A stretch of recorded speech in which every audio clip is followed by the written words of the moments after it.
Good evening. Hi, everyone.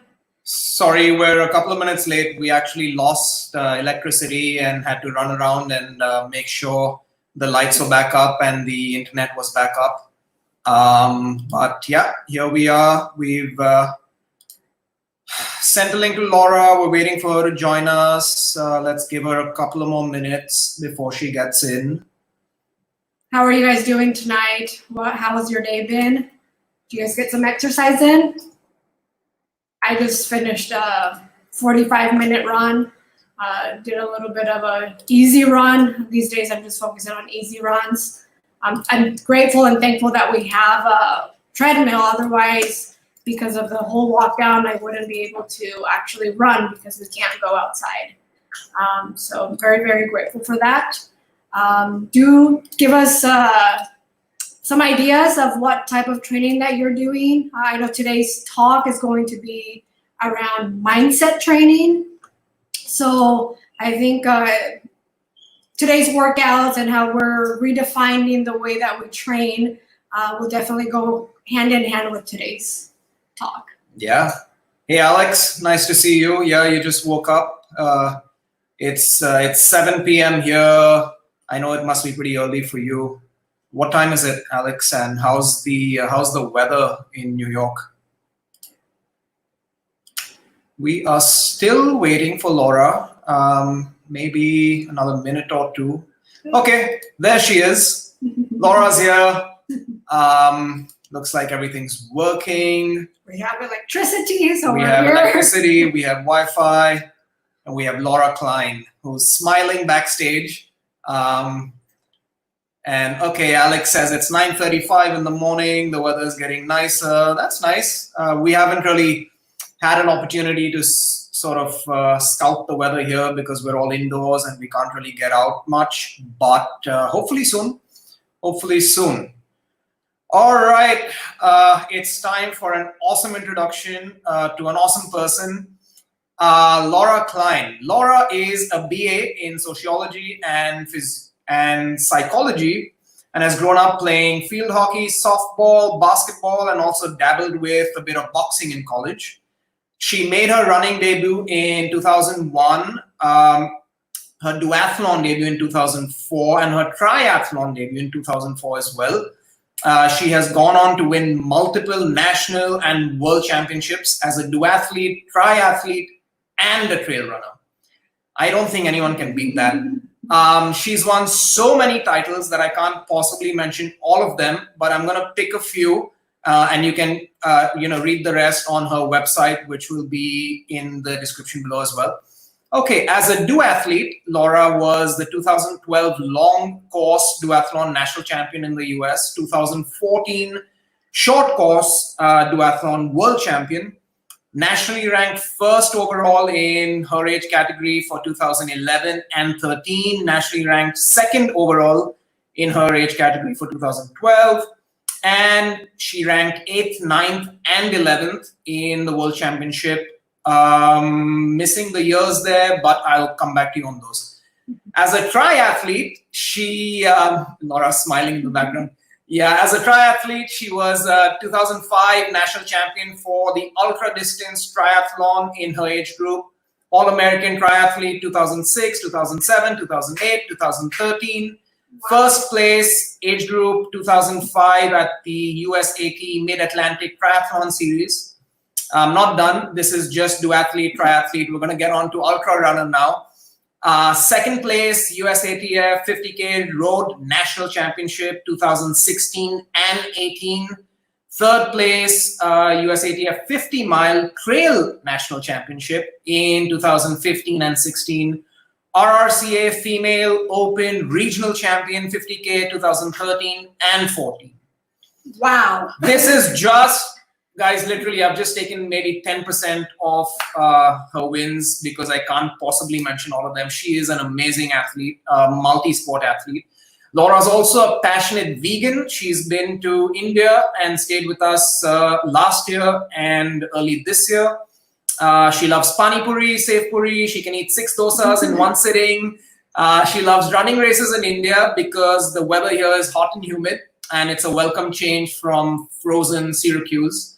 Laura is supported by Ultra, and we're very fortunate that she's part of the Unived elite team as well. She lives in Syracuse, New York with her cat, Maisie. All right, that's been a marathon of an introduction. Let's get Laura in. Hey, Laura. Hello. It's so good to see you. How are you? So good to see you. But who's that guy under all that facial hair, and where's Amit? I know, right? Yeah. It's Somebody in the back, I guess. it's my lockdown project. That's good. Good to have one. Each one of us has to do something new and creative at work. So I picked something that was pretty easy. I just don't have to do anything. just wait it out and let it grow.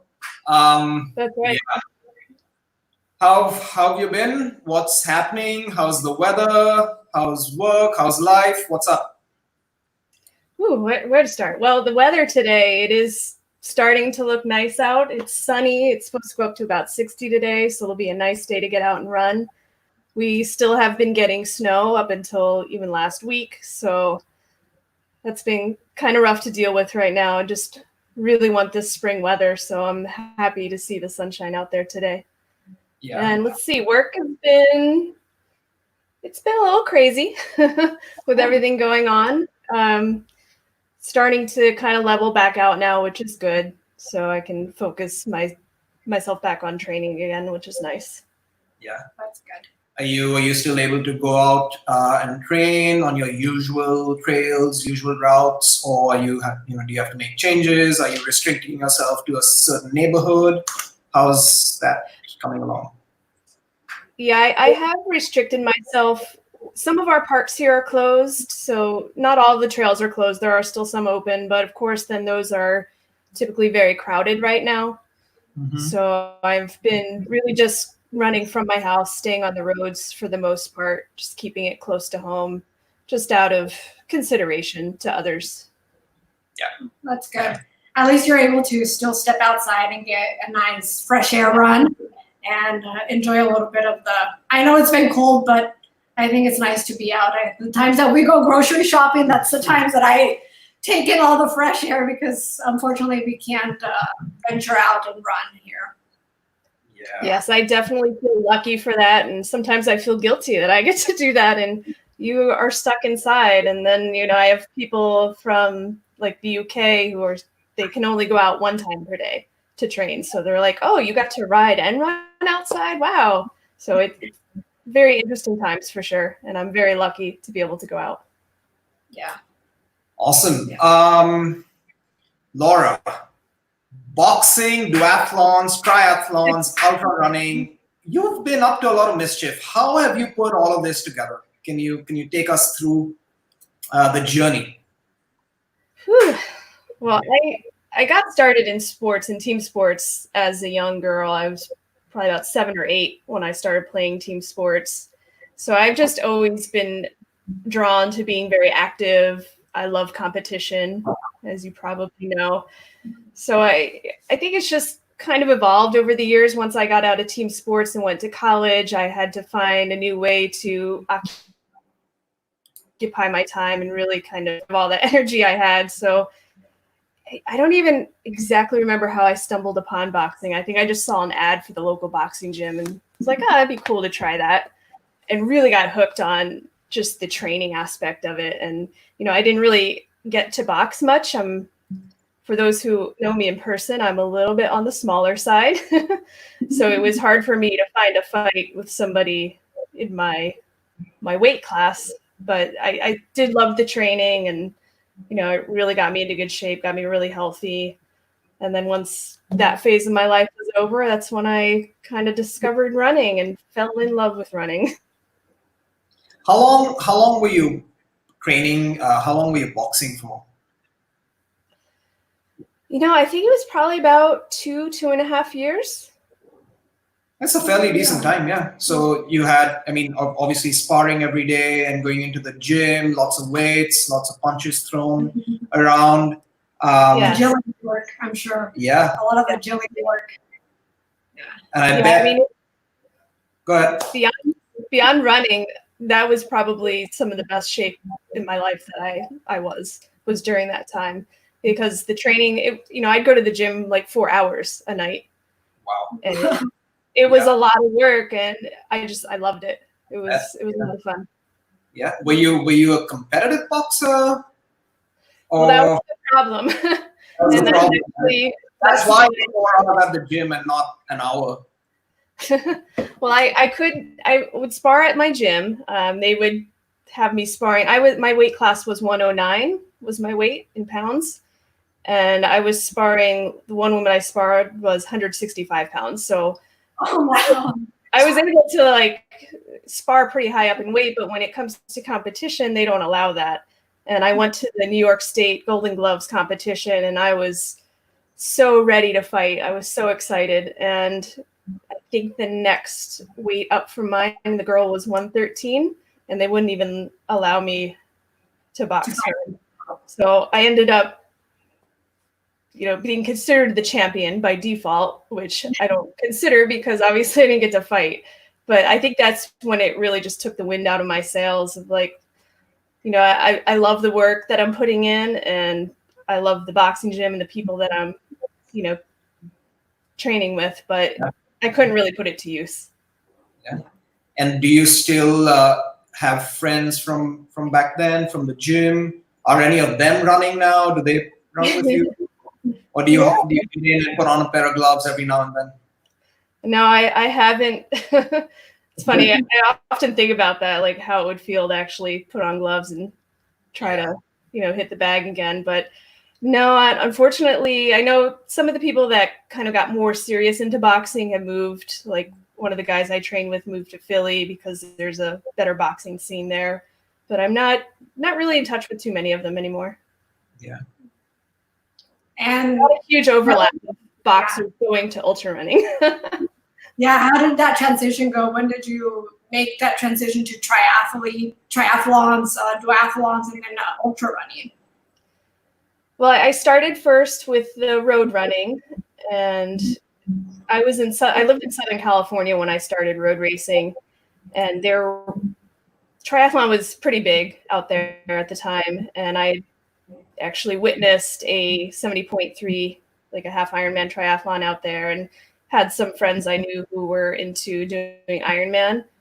So that was just kind of like my next natural curiosity of like, oh, I want to try that next. So the next step was to buy a bike and then get in the pool and swim my first lap ever, because I was never a swimmer. Swimming is not something that comes naturally to me. It's a struggle. So it was just that natural curiosity of wanting to just try new things all the time. And then the trail running actually evolved when I lived in Southern Pennsylvania, and I lived in a pretty isolated area, and I worked from home. So it was kind of a way for me to be social. There was a local running club, a trail running club, and they would go on these nighttime trail runs. So I was like, oh, that could be fun. I can meet some people. I'll give that a try. And I loved it. It was so much fun. And it was something I did in my off season. So it was, closer to the winter time. And I remember my very first night being there. One of the guys told me, he's like, Laura, within a year, we're going to have you running your first ultra. And I was just like, whatever, you're full. Like, I have no desire for that. That's not something I care to do. And sure enough, within the first year, I did my first 50K. And I was like, wow, this is a sport that I really like. Wow. And this is, do you remember what year this is? 2000? Wow. I think it was 13 or 14. Wow. I think. Yeah. Yeah. Now looking back, what is the sport that you've enjoyed the most? And I know right now you're focused a little bit more on trail running and ultra running. You do cycle and do other cycling events, but I think you've sort of focused more on the trail running. What have you enjoyed the most? Sport-wise, it's hard for me to say that because I love them all, and I think that's kind of why I do like to switch it up from time to time, is to keep that passion there. I do still, they're so different too. I mean, duathlon and triathlon, it's a different mindset. It's a different everything about it is different. The community is different. So it's hard for me to really pick my favorite. I'm enjoying the trail running right now. I enjoy the scenery. I like the travel, the places I get to run. It's a more laid back community. So I'm enjoying those aspects of it, but I do still miss the just hardcore all out efforts of like competing in a duathlon. It's nice though. It's nice that you're in touch with both because training for one could get you fitter for the other as well, and you also have different events that you can pick from. If there's no trail race for a couple of months, you have a duathlon coming up, so you're always spoiled for choice, I guess, for races and events and a lot of stuff too. Yeah. So yeah, there are benefits of. You also have to train a lot. Yeah. But I know that she's very much a very dedicated athlete, and I admire that in you, that you're so dedicated and you're so focused. The couple of times that we've gotten to spend time together before a race, it's just admirable how dialed in you are, and it's great to see and great to look up to. Yeah, Laura, Thank you. Not today, tomorrow. Yeah. What was that? I was like, one more dosa, and Laura's going to say, no, not today, tomorrow after the race, not today. She's very competitive, so she's very focused. When she means business, she means business. Yeah. Yeah, Laura and I ran the, was it the 60K at Vagamon? Yeah, 60K. And we started together. We ran 12 meters together, and that's it. All I saw was this tiny little Laura climbing up the mountain far, far away, and everyone else was, I don't know, maybe like a kilometer behind her. But yeah, that's awesome. Where, you wanted to talk about mental strength and mental training.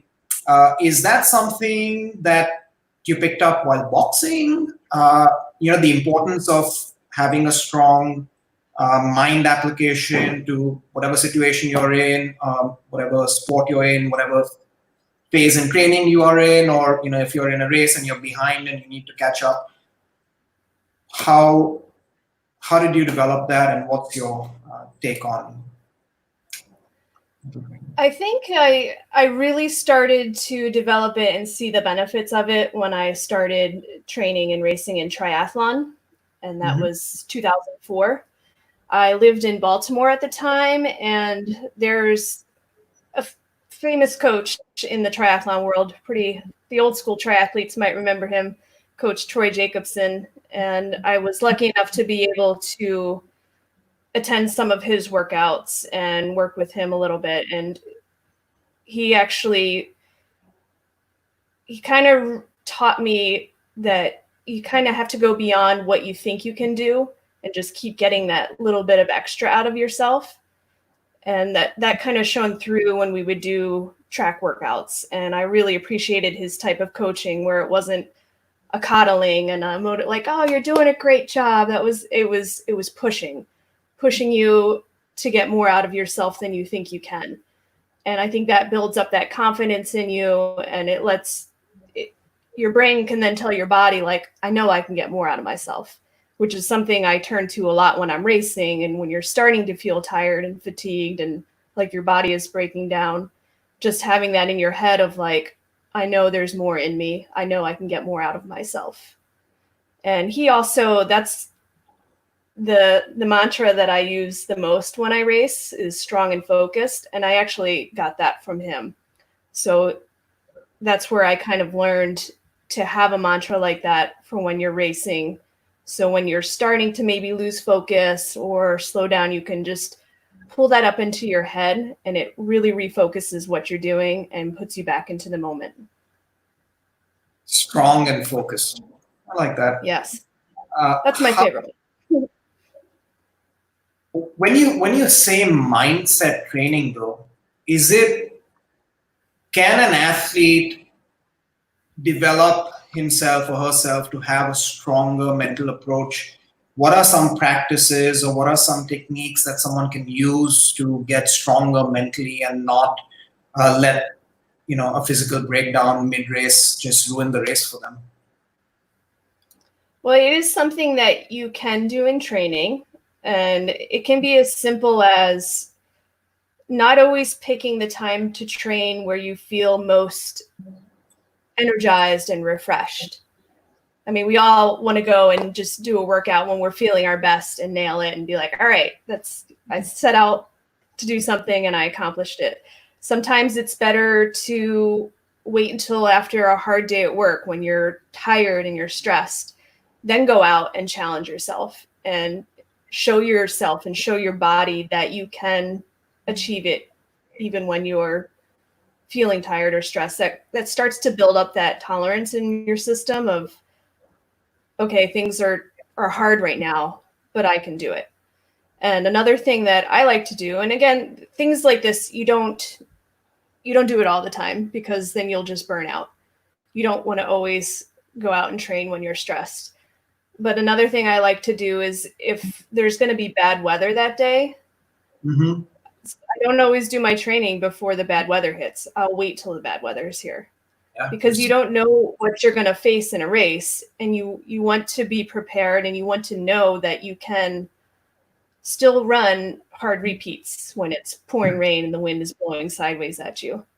So there's things like that you can do while you're training that just kind of, they build up your confidence, and they're just kind of teaching your brain to not slow your body down because you've hit a wall or you're tired or it's too hot.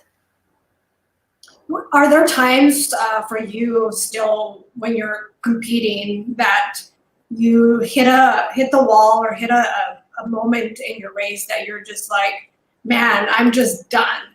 And how do you manage to come out of that while you're racing? There's a couple of different things I do, and that's one of the reasons that I use mantras. Is that's when I pull them out, is at that moment where I'm kind of feeling low and I need that pick me up to remind me of what I'm doing, what I'm capable of. Another thing, I am big into visualization. It's something I do leading up to a race. I visualize myself in the race, and I don't visualize at all like any blocks that I can run into. It's always like the positive. It's always the feeling good and the running strong and climbing the mountain, like feeling powerful and strong. But one thing that I often turn to in a race is, and we've all had workouts where we just feel like we've nailed it. Like it could be a tough workout that we're maybe a little apprehensive, like, I don't know if I can hit these paces. I don't know if I can finish this mileage, but you do it. And you're just like, wow, I can't believe I did that. That felt great. And it gives you that confidence boost. I always store those workouts in my head. And so many times in a race, I'll go back to that workout and be like, remember that day where you did those 5 hill repeats up the hill? Like, that's what you're doing right now. Just like channel that feeling from that day and put it into your current situation. Yeah. I think that helps a lot. It's really interesting you said that you will wait until conditions are not favorable. You will wait until it's raining and it's cold, or until you're tired, so that you can, in that situation, go and train and build that mental strength. It reminded me of how we train for fat adaptation. So maybe do a double. So you run in the morning, you don't eat too much, so you're on a low carbohydrate availability, and then you run again in the afternoon, and you're really tired. But I guess that would also do both. It would also help with fat adaptation, and it would also help with mental strength. But it's just that athletes don't look at the latter; they only look at the former, because very few people talk about mental strength, and I think it's a nice spin on. Yeah, most definitely. I think a lot of us, I know myself personally, there are times when I'm just feeling really tired or just not my day. And I'm just like, no, I'm not going to go work out. I'm just going to, take it easy today. And let's see if tomorrow I'm feeling a lot better. So we take the easy way out. And I like how you, instead of taking the easy way out, you think about it as a way or as a technique for you, the opportunity to actually become stronger. And some of us, like me, sometimes, we think that it's just not my day. I don't think I can do it. And I think that's definitely a USP from you, Laura. But yeah, I mean, of course, we all want training to be fun and comfortable and like it feels good and it makes us feel good. But yeah, we all know that's not what race conditions are always like. Like we're going to face challenges, and when you're training yourself to just be prepared for those challenges, it makes a huge difference. I mean, we focus so much on, the actual training and the strength training. Then we focus on the nutrition and we focus on the recovery and the sleep. All of those are so important, but I think we oftentimes just push the mental aspect to the back burner. And you can really get so much more out of your performance if you focus on that. Because in reality, you can be as fit as you can be, and your body can be ready to handle that day. But if your brain is tiring, or if your brain is starting to think, this pace is maybe too fast, or I should just slow down, my legs are tight, your brain is taking control over your body. So if you can get yourself tougher and let your brain starts to realize, oh, I can push through these conditions, it's going to come out on race day. Yeah. I wanted to go back to another point that you made earlier on how the coach that actually taught you this, how he pushed you beyond the limit that you thought your limit was. How do you differentiate when you feel like this is all I can give, but there's actually a little bit more there, and you push a little harder, and it's not that you're pushing to get injured? How do you differentiate that?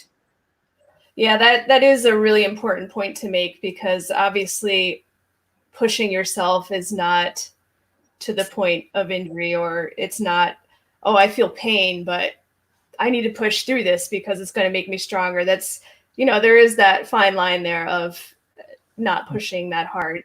I think it's just, we sometimes get something set in our head of like, this is the pace I can run, or on the track, like, I know what my sweet spot of running an 800 is. And if somebody tells me to run that 800 like 3 seconds faster, I could be like, oh, that's too fast. I can't do that. Like sometimes we kind of get that in our head, like that's an unreachable goal for me. But if you just go out there and you push and you try it, you can find that you can take a second or two off. So it's really just kind of removing that block in your head of like, this is what I know I can do. And just finding that extra step of like, well, let me just see if I can do some more. And do you feel that a coach has the ability to notice that or see that in a person? Say if I'm just training alone, I think it would make it a little bit harder for me to recognize that maybe I can push my pace a little bit more. But if I have that coach who's constantly observing me, who knows me, might recognize a capability that I might not be recognizing. Do you feel that that is the case? I don't know, what are your thoughts on that? I think it can be. I haven't been coached for a very long time, and he wasn't actually my coach. I would just go to some of his coached workouts.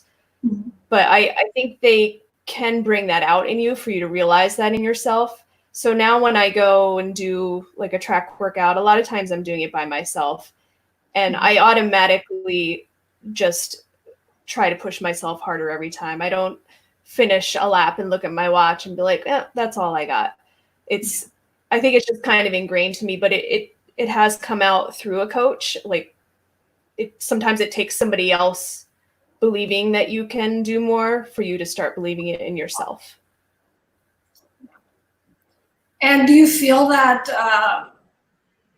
there is a different mental training that you need to do for a triathlon from an ultra? I don't necessarily think so. I think some of what I did in triathlon, I was able to carry over into ultra running in terms of breaking the race into pieces. I think that has always been very helpful for me. So, in triathlon, that's kind of a natural split because you're doing the 3 different sports. So having a different focus and a different mantra for each section of that race.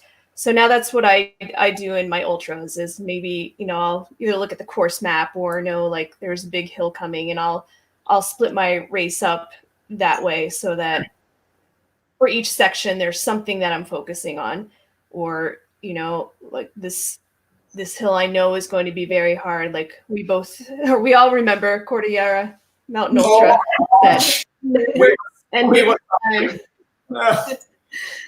You needed a lot of mental strength, and we knew it was coming. So it's just getting into that mindset as you're approaching the hill. Like my focus for that hill was just to keep moving steadily.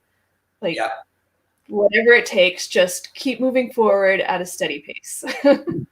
So yeah, it's just kind of breaking things up into pieces like that and knowing what you might need to focus on, even if it's maybe towards the end of the race where you're going to be very tired. Like, what do I want to focus on? Knowing that ahead of time. What do I want to focus on at this point in the race where I'm starting to get really tired? Yeah.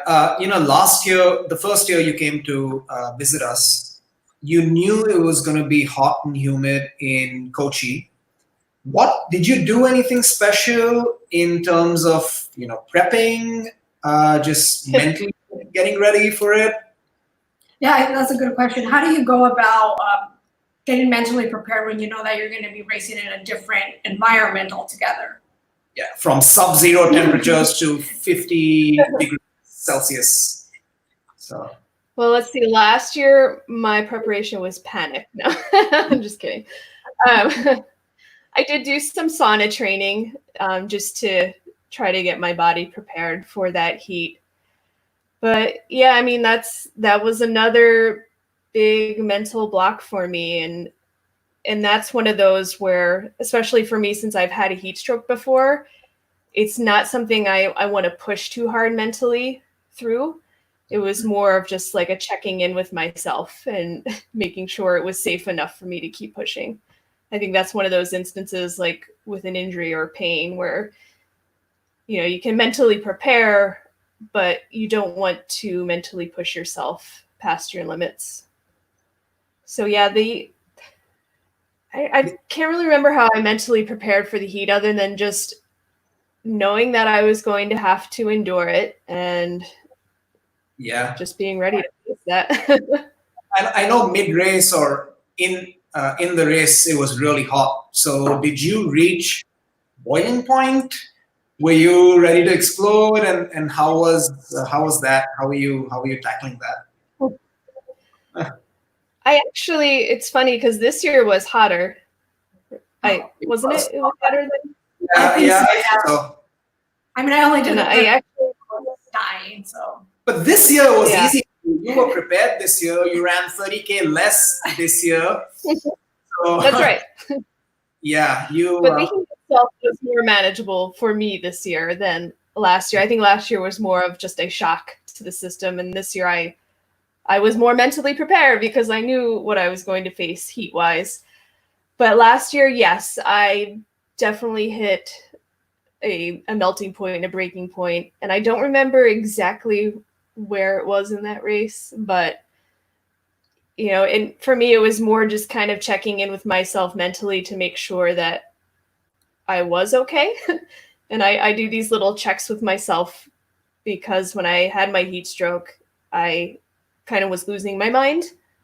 So I was repeating like my address and my telephone number. And then I was going through other people's date of birth. Like I start to quiz myself mentally just to make sure that I'm still lucid and I'm there in the moment.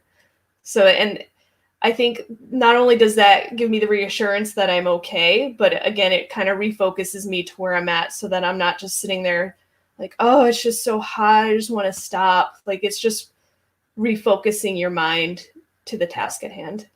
Yeah. And do you have any books that you've read that has helped you with your mental strength? Yeah, or just Or mindset training for or athletes. podcasts that you've listened to that really have helped you. I think one of the really good ones and popular ones is Alex Hutchinson's book Endure, because he talks all about the brain's connection to the body's performance and how you can build your brain up to have a more successful performance. And I am also right now in a second phase of beta testing for an app that is mental training specifically for athletes. Nice. And that's mostly done on the bike right now, but it's where I'm pedaling and I have to maintain a certain power. So I have to stay focused on the actual output I have in my body, but I'm also taking mental tests on my phone while I'm doing this. So it's really taxing both your body and your mind. And again, like training your brain to keep going, even if it's mentally tired. So you're riding hard, and then the app throws out questions, and you have to answer them. Is that it? Yes, and they're difficult. Like it's challenging, and it's also timed. And it's scoring you. So yeah. So you definitely want to do. You definitely want to do it on a home trainer, not while you're out cycling. Right. Yeah, you can't do that. Yeah. Wow. But there will be a running version too to do it on the treadmill. Okay. Yeah, that's is this app going to be out pretty soon? Yeah, I don't know the exact timing yet, but it is in the works. So cool. I will let you know now that you have a treadmill. Yeah, please do. Yeah. We have some questions coming in. I'm gonna throw out some questions here. Okay, look who it is. Look who it is. Do you think cycling complements running? Some believe that the form and dynamics are different, so cycling might take away from the running form. What are your thoughts? Well, first of all, I'm surprised that he hasn't asked me about food, but I do personally think that cycling complements my running well. It doesn't work in the reverse for me, which I've noticed now that I am cycling more, because coming from running, I'm like, wow, my cycling legs are gone.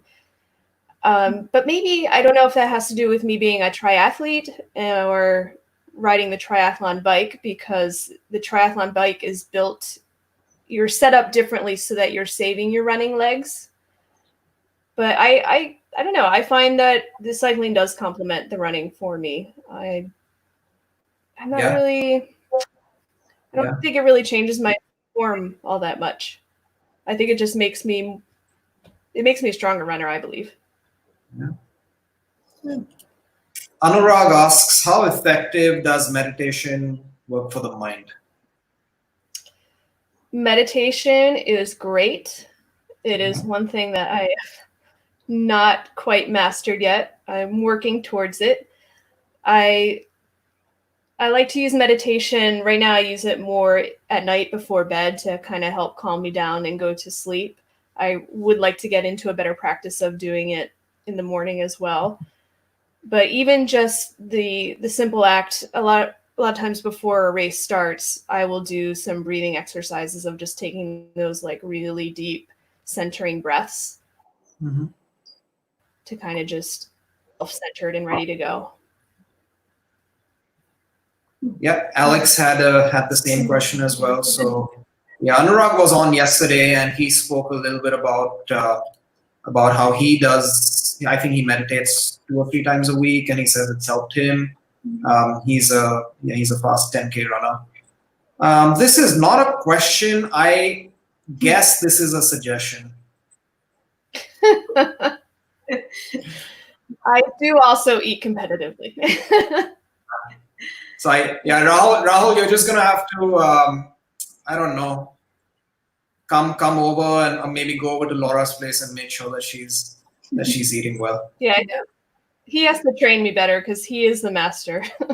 I think that is testament to how strong you are mentally, because we've traveled together to a couple of races, and we've had the pleasure of Rahul being with us.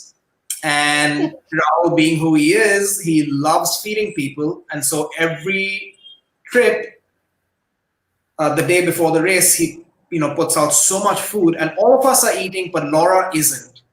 And Laura says, "No, I have a race tomorrow," and she's so mentally strong. So mindset training, whatever you're doing, Laura, it's definitely working for you.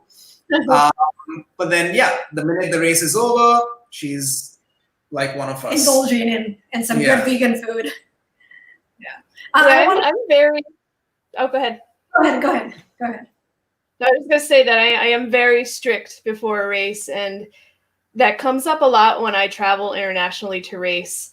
It's been a little different with you because I'm, enjoying your company and kind of fitting into what we're doing. But there's times like when I went to France for the Duathlon World Championship, everybody was going out to eat before the race. And I was like, no, I eat in my hotel. And people are like, how can you miss out on this food when we're traveling? And I'm like, because I know what works for me when I race, and I stick to it.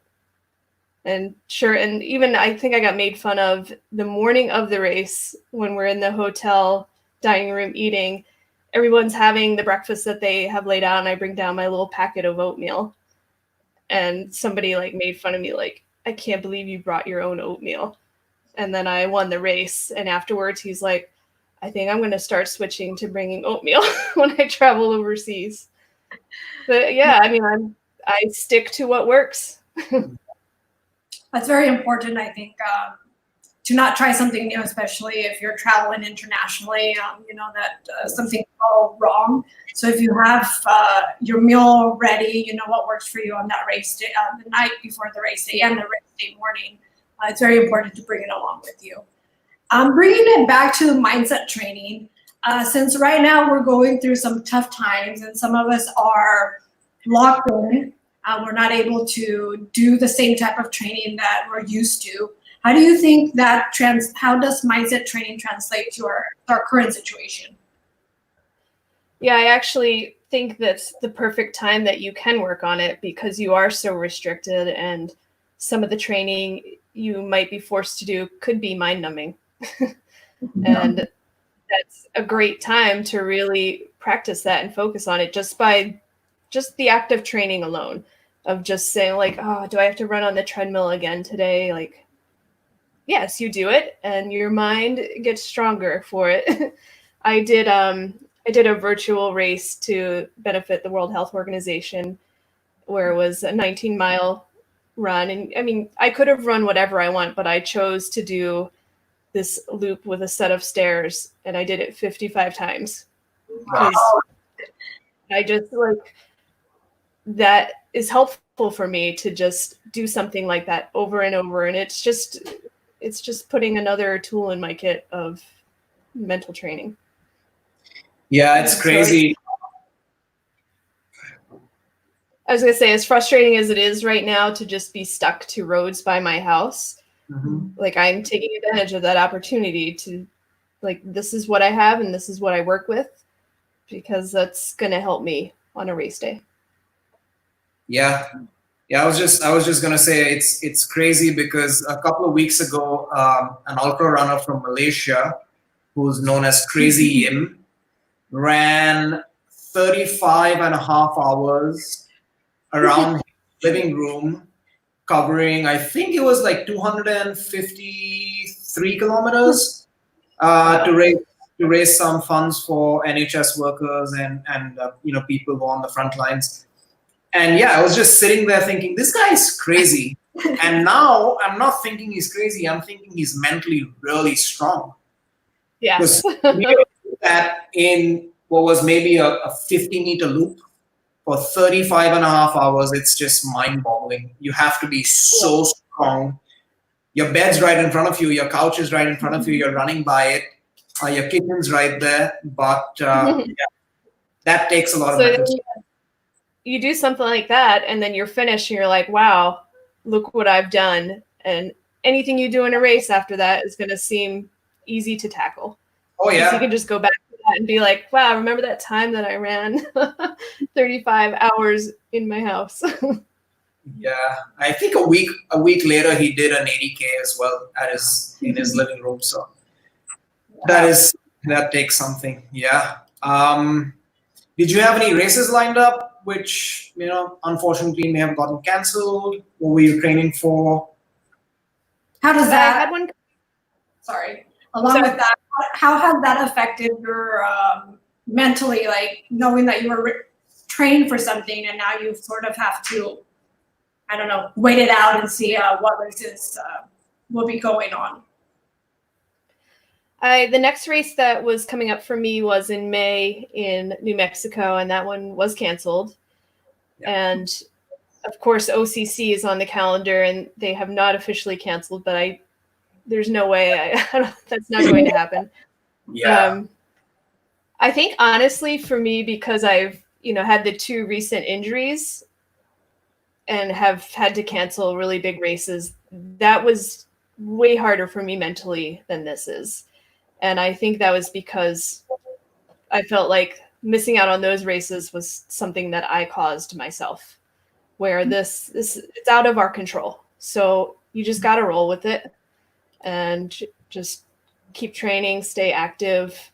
I'm not specifically training for anything right now. I'm just I decided now I'm going to start focusing on speed for a little bit, and just all my runs are going to be shorter and just try to get faster, because I need something to work on, but I don't have the trails. It's hard for me to run long distances without just staying in this little area. So you just find something fun to focus on and go from there. Yeah, assuming that things open up in a couple of months or maybe towards the end of the year, is there anything next year that's on your calendar? Any trips? Any? I don't even know yet. I haven't looked that far ahead. I don't know if anything is going to happen at the end of this year or not. I was considering the Javelina 100K, which is at end of October, but who knows? I've been spending a lot of time on my bike again right now, so maybe get back to doing some of that racing. Yeah, I really don't know yet. Everything's just kind of wait and see right now, and just keeping a level of fitness so that if something does come up, I can get myself ready quickly. I think that's a great approach. Just to stay fit, stay active, work on, like you said, you want to work on speed, something to improve, something to challenge yourself at during these tough times. So yeah, it's a great approach. Yeah, because I don't want to do something crazy right now that could, end up getting me sick or making me injured. That's really not the goal. The goal right now is, like I said, just to stay fit and have fun while I'm doing it. The question from Alex, not mindset related, but what are your current favorite flavors for the gel and the drink mix? Well, it has always been the Elite Vanilla Sea Salt as my favorite gel, but like so many other people right now, that dark chocolate mint is really coming in close second there. I really enjoy that one a lot, especially with the caffeine in it. Yeah. And then the drink mix flavor, as you both know, I am the biggest fan of the cranberry. I love the cranberry. Great. Well, when you're talking about how you've used that mental strength to get you through races. I know you touched upon it a little bit, how you were injured for a period of time, and how were you able to stay positive during that time of your injury? Because that also takes a lot of mental strength. Yeah, that was definitely the biggest challenge. And the first time I was injured back in 2010, it was very rough for me to stay positive and to get through that injury. So I think I learned a lot from that time. But for me, what really helped was just refocusing my time and energy on kind of like how I got there, like what I did wrong to cause that injury. So what I could do in the future to make sure I don't repeat that.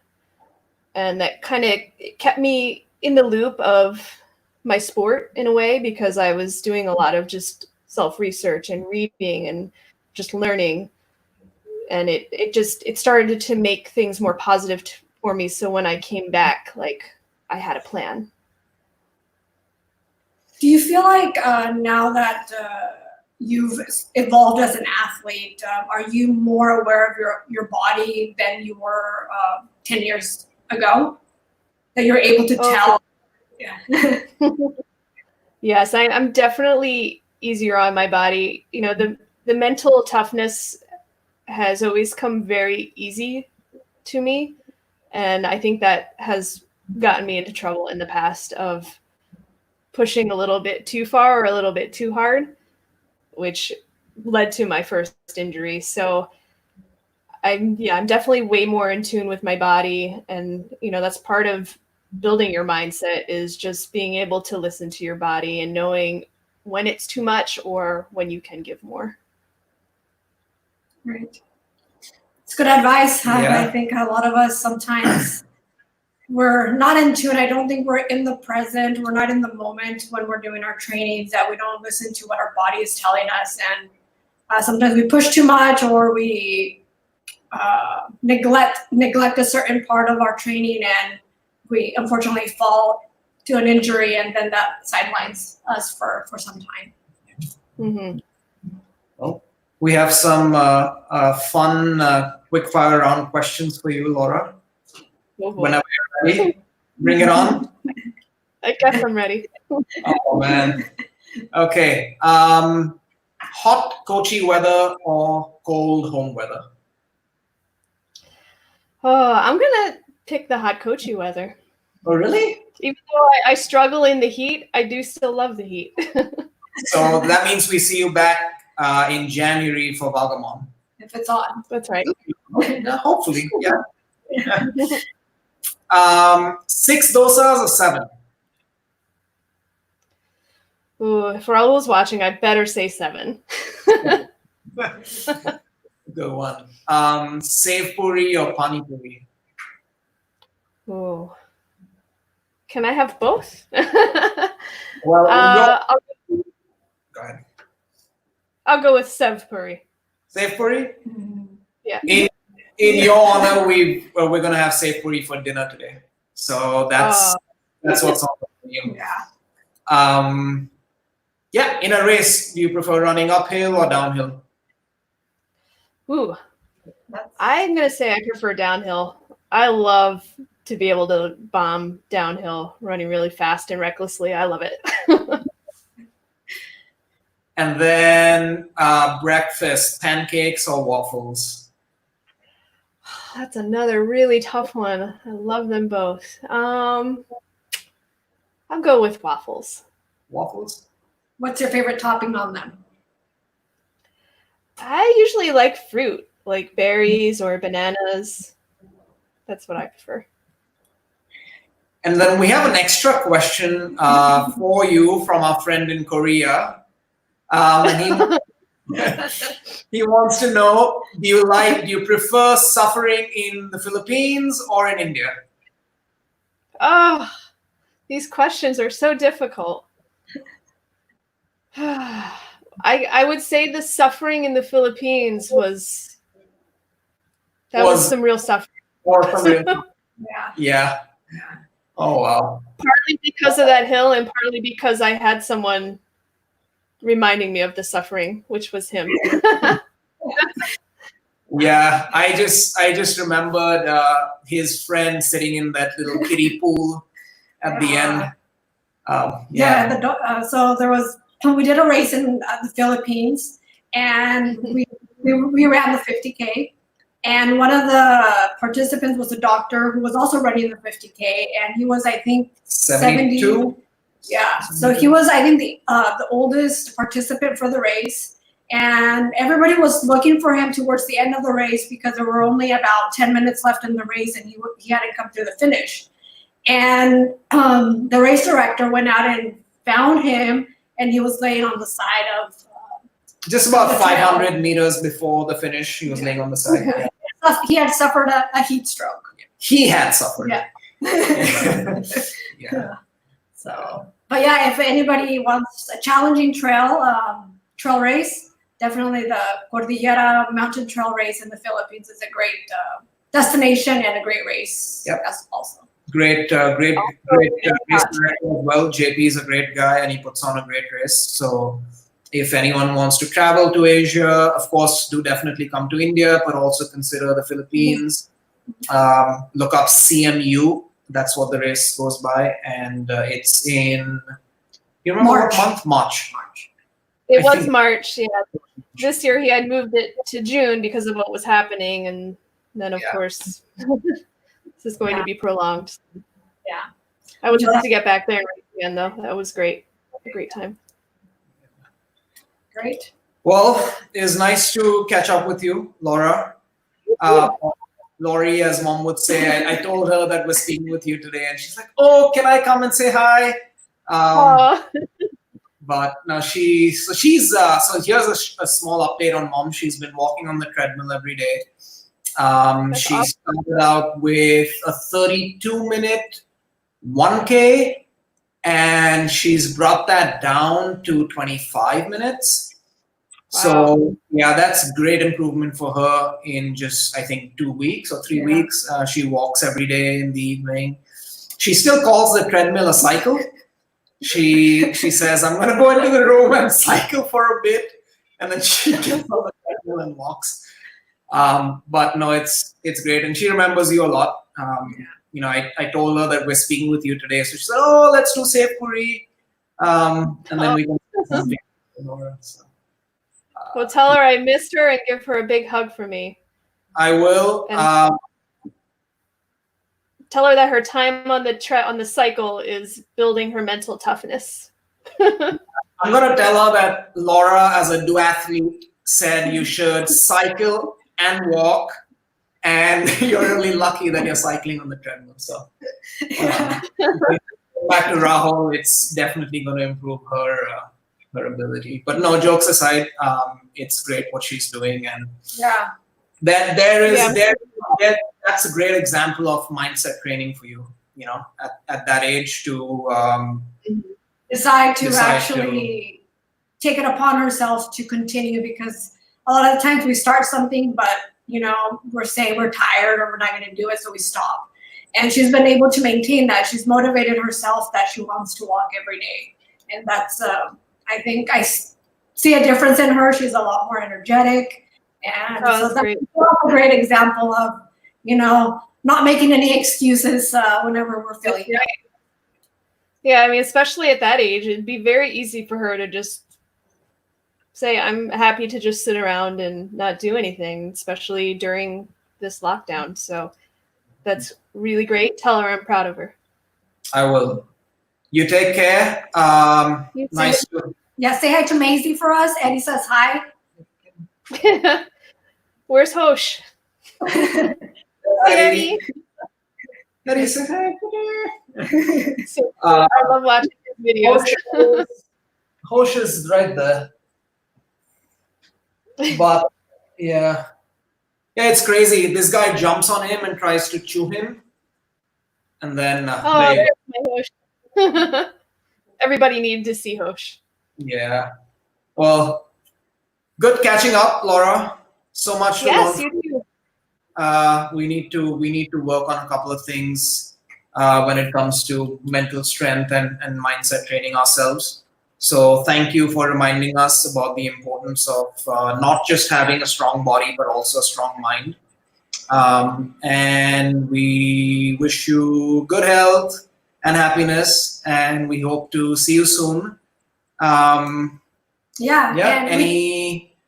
last words from your end to everyone who's watching, and any have a message you want to give out? Yeah, I just wish everybody health and happiness the same, and take care of yourselves and use this time to build your mental strength, because this is a very mentally challenging time. So we are making ourselves stronger by enduring this. Yep. And then if people want to read up more about you and your races and your background, what's the website that they need to go to? My website is laurajkline.com. And then I'm on Instagram and Twitter as my handle's at Laura J. Kline. Awesome. And I'll drop those in the description as well.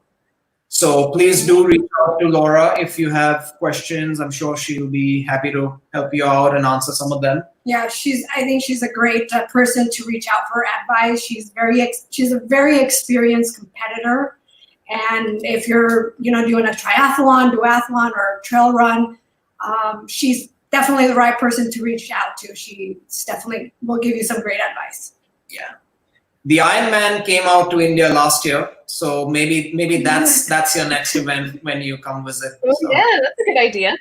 And it's in Goa, so we can go to the beach. A new place. Yeah, new place. Ooh. Yeah.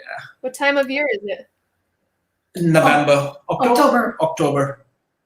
No, that sounds perfect. All right. All right. Well, I'll Anil add said, that. yeah, we have to plan that. Anil says thank you for this special talk. Thank you everyone for tuning in, and thank you to Laura. And we shall see y'all tomorrow for another talk at 7 o'clock. And Laura, we will see you soon. Take care. Thanks. Bye. Have a good day. Bye. You too.